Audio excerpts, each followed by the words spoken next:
5 ওয়াক্ত নামাজ পড়া যাবে না, 5 ওয়াক্ত নামাজ সেইটা পড়লে আপনারা ভালো হবেন না, এই সব করা। সালাত শব্দের অর্থ হচ্ছে কোমর ঢোলায়া নাচা। ডিকশনারি কোরআনে কারিমে আল্লাহ সুবহানাহু ওয়া তাআলা সালাত প্রসঙ্গে, নামাজ প্রসঙ্গে যত জায়গায় বলেছেন, প্রায় সব জায়গাতেই আল্লাহ সুবহানাহু ওয়া তাআলা বলেছেন আকিমুস সালাহ, আকিমিস সালাহ, তোমরা সালাত কায়েম করো। এখন অনেক ভাই বলে থাকেন যে সালাত আল্লাহ পড়তে বলেন না, আল্লাহ কায়েম করতে বলছেন, তাহলে পড়া কি আর কায়েম করাটা কি? আসলে কায়েম করা মানে অনেকে মনে করেন সামাজিকভাবে, রাষ্ট্রীয়ভাবে সালাতকে কায়েম করা, সালাত অর্ডার দিয়ে সবাইকে সালাত পড়ানো, এটা হলো সালাত কায়েম করা। অনেকে মনে করেন দাওয়াত দিয়ে সবাইকে নামাজি বানানো, এটা হলো সালাত কায়েম করা। আর অনেক ব্যাখ্যা আছে, কিন্তু কোরআনে কারিমে আল্লাহ সুবহানাহু ওয়া তাআলা কায়েম করা বলতে কি বুঝাইছেন এটা ব্যাখ্যা তো করবেন মুফাসসিরিন ইকরাম। কোরআন ব্যাখ্যা যারা করেন তারা, যত তাফসীরের কিতাব আছে প্রায় সমস্ত তাফসীরের কিতাবগুলোতে সালাত কায়েম করার যে ব্যাখ্যাটা লেখা আছে, বিশেষ করে আমি নির্দিষ্ট করে যদি বলি তাফসীরে বাইদাবী একটি তাফসীরের কিতাব, সেখানে সূরা বাকারার প্রথম দিকের আয়াতগুলোর তাফসীর প্রসঙ্গে ইকামাতুস সালাত, সালাত কায়েম করার মানে কি এটা বুঝাইতে গিয়ে 6-7টি ব্যাখ্যা এনেছেন। তার প্রায় সবগুলো ব্যাখ্যার মূল কথা একটাই, সেটা হলো আয় আদাউহা বিহুকুকিহা।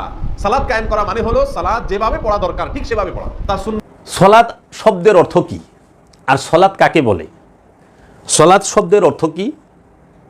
সালাত শব্দের অর্থ হলো সংযোগ, যোগাযোগ, প্রচেষ্টা। কি?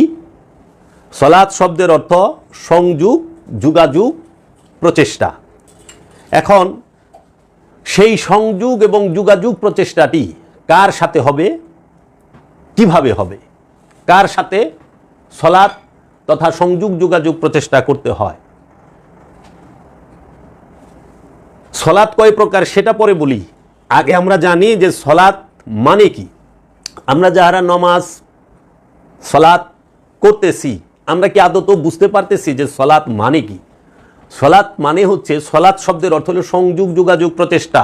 সালাত শব্দের অর্থ হচ্ছে কি, একটি সোজা বেতকে বাঁকায়া দুই মাথায় এক করা। সালাত শব্দের অর্থ হচ্ছে কোমর ঢোলায়া নাচা। ডিকশনারি খুলেন, লুগাত খুলেন যে সালাত শব্দের অর্থটা কি। তো সালাত শব্দের যেটা দর্শনগত পাওয়া যায় সেটা হইল রসুলের সাথে সংযোগ, যোগাযোগ, প্রচেষ্টা এবং রবের সাথে সংযোগ, যোগাযোগ, প্রচেষ্টা। রসুল এবং রবের সাথে সংযোগ, যোগাযোগ, প্রচেষ্টার অপর নামই সালাত।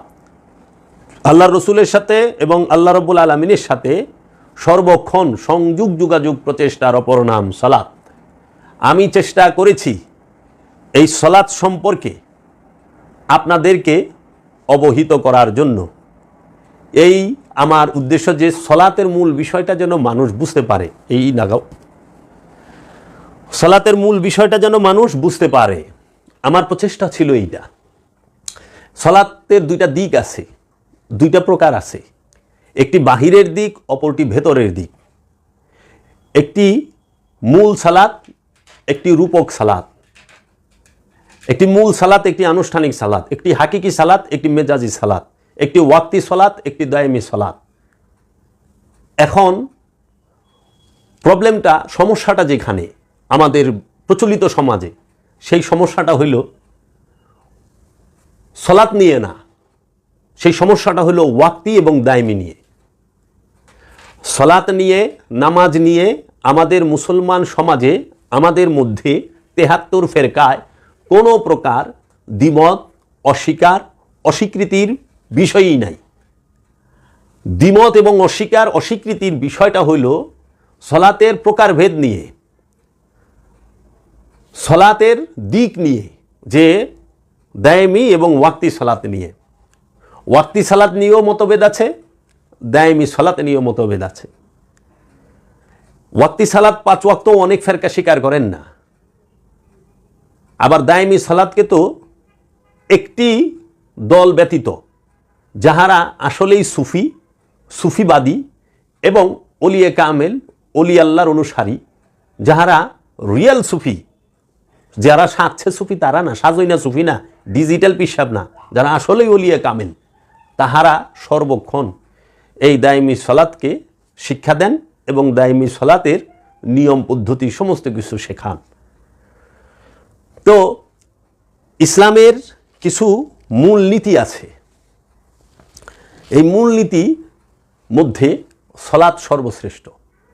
সালাত, নামাজ ছাড়া কেউ আপন নফসকে খান্নাস মুক্ত করতে পারে না। দায়মি সালাত ছাড়া কেউই আপন নফসকে খান্নাস মুক্ত করতে পারে না। দায়মি সালাতের অনুশীলন ছাড়া কেউই তার নফসকে পবিত্র করতে পারে না। কলবকে পবিত্র করতে পারে না। কলবকে পবিত্র করতে গেলে অবশ্যই দায়মি সলাতের এই চর্চা, দায়মি সলাতের অনুশীলন সর্বক্ষণ করতে হবে।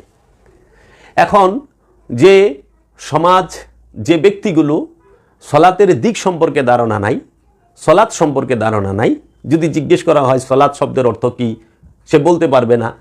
সেই মানুষগুলো সব জানতা শমশের আলীর ভূমিকা আইসা পড়ে, সে সব বুঝে। আসলে সলাৎ নামাজ, এই নামাজের ভেতর এবং বাহির, সৈনিক ধর্ম যারা পালন করে, সৈনিক মানে কি সবসময় নিয়ম কানুনের ভিতরে চলে। এই 5 ওয়াক্ত নামাজ, এই 5 ওয়াক্ত নামাজের কথাগুলো আপনারা হাদিস শরীফে পাবেন, সিহাসেত্তার। আর দায়মি নামাজের কথাটা কুরআনুল মাজিদে 38টা সূরায় 82 বার এসেছে। এবং দায়মি নামাজের কথাটা সূরা মারিজের 23 নম্বর আয়াতে আল্লাহ বলেছেন, আল্লাযীনা হুম আলা সলাতিহিম দায়মুন, তাহারাই মুসল্লি যাহারা সর্বক্ষণ সংযোগ যোগাযোগ প্রচেষ্টার উপরে দণ্ডায়মান। তা আমার আলোচনাগুলো, আমি কখনোই সমাজে প্রচলিত 5 ওয়াক্ত নামাজকেই অস্বীকার করি নাই। আমি কখনোই বলি নাই যে 5 ওয়াক্ত নামাজ পড়া যাবে না, 5 ওয়াক্ত নামাজ সেইটা পড়লে আপনারা ভালো হবেন না, এই সমস্ত কোনো কথা আমি কখনোই বলি নাই। আমি এইটুক বোঝার চেষ্টা করছি, এইটুক বোঝানোর চেষ্টা করছি সমাজের মানুষকে, দেশের মানুষকে, সাধারণ মানুষকে, যে বাবা ভালো করে শুনে রাখেন, দায়মি সলাৎ হচ্ছে মূল সলাৎ। এই দায়মি সলাৎ সার্বজনীন সলাৎ। এই দায়মি সলাৎ মুসল্লি যারা তারাই করতে পারে, আমানু যারা তারাই করতে পারে। দায়মি সলাৎ করবে যে রসুলের কাছে মুরিদ হয়েছেন, আমানু, তিনি রসুলের কথা মতো যিনি ইবাদত বন্দিগি করেন তাকেই মুসল্লি বলা হয়। এই মুসল্লি সে দায়মি সলাৎ করতে পারবে। এখন আমাদের সমাজে এক শ্রেণীর আলেম আছেন যাহারা দায়মি সলাৎকে সম্পূর্ণরূপে অস্বীকার করে। যারা দায়মি সলাৎকে সম্পূর্ণরূপে অস্বীকার করে তাদেরকে আপনি যদি জিজ্ঞেস করেন যে আপনি যে দায়মি সলাৎকে অস্বীকার করলেন কোন দলিলের ভিত্তিতে করলেন, তারা জবাব দিতে পারবে না।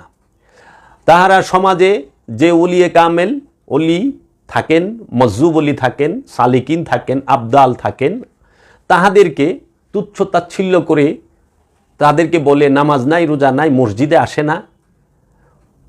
আপনারা একটু দেখান তো নামাজের সাথে মসজিদে যাওয়ার শর্ত কি কোরআনে জুড়ে দেওয়া হয়েছে?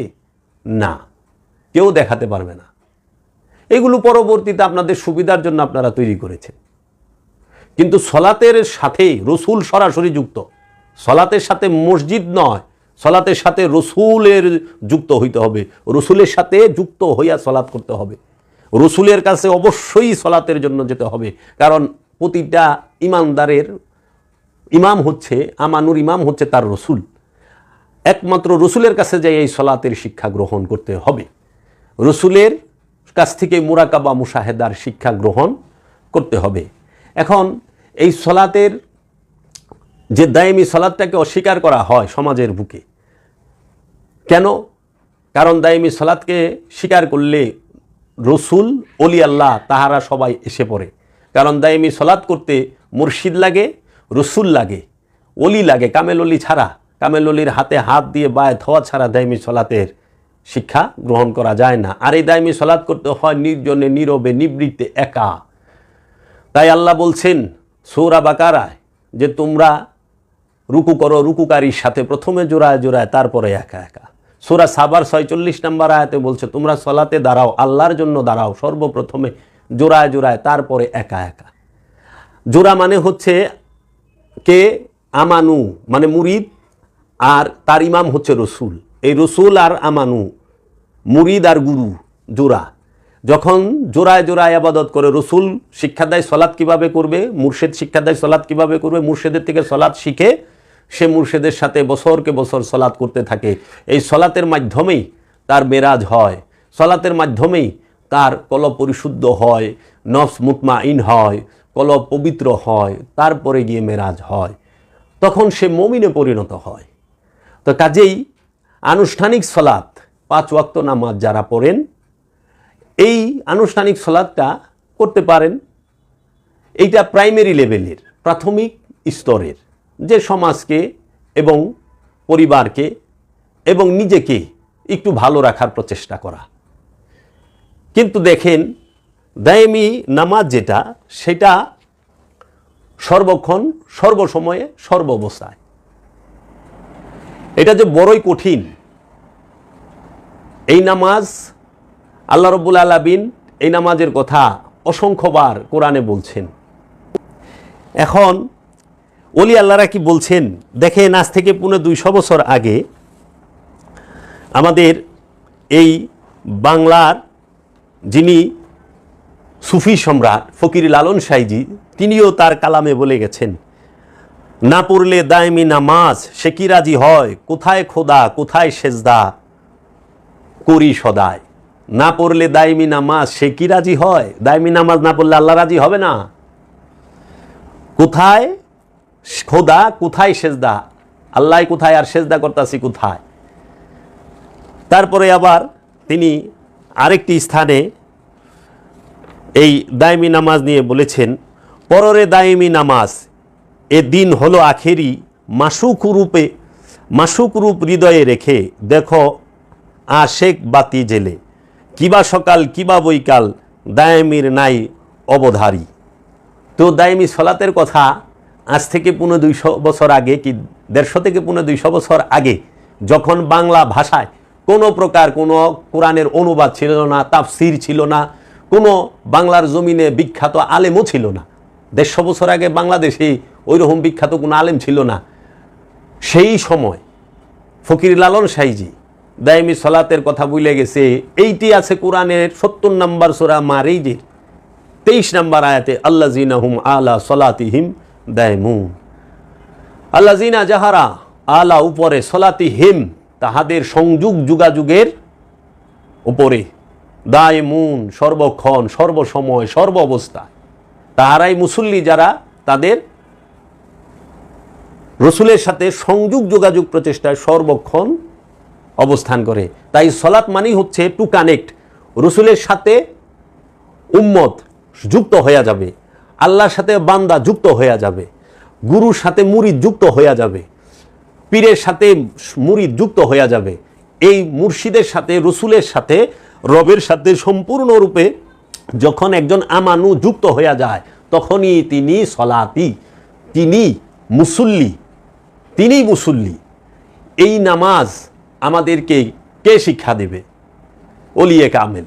আমরা এই রসুলের সাথে যুক্ত হওয়ার প্রচেষ্টা এবং চেষ্টাটুকুও করলাম না। এখন আমাদের সমাজে বলে যে 5 ওয়াক্ত নামাজের কথা অস্বীকার, কে বলছে 5 ওয়াক্ত নামাজ পড়েন।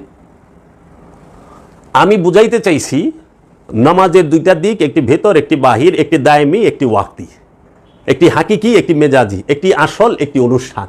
অনুষ্ঠানকে রাখা হয়েছে আসলকে পরিচয় করাই দিবার জন্য।